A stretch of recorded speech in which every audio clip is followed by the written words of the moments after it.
If you want to change the email address on ChatGPT, this video will walk you through the process step by step so you can update it quickly and confidently. I'll also point out the exact place to click so you don't get stuck in the settings menu.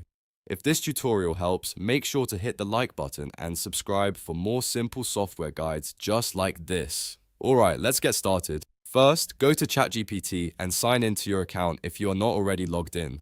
Once you're on the main screen, look to the lower left corner of the page and click on your profile icon. This is where ChatGPT keeps your account and settings options, so this is the first place you need to go.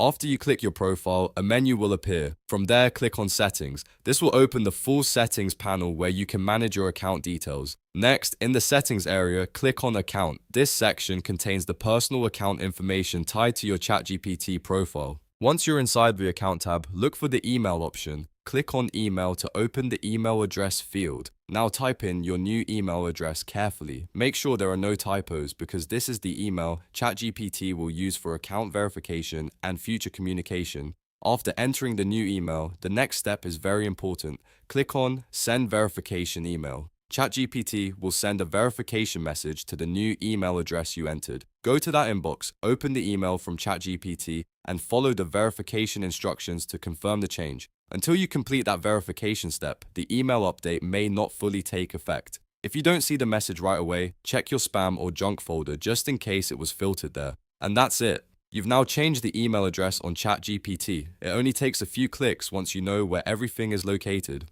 If this video helped you out, please give it a like, subscribe to the channel, and turn on notifications so you never miss a new tutorial. Thanks for watching, and I'll see you in the next one.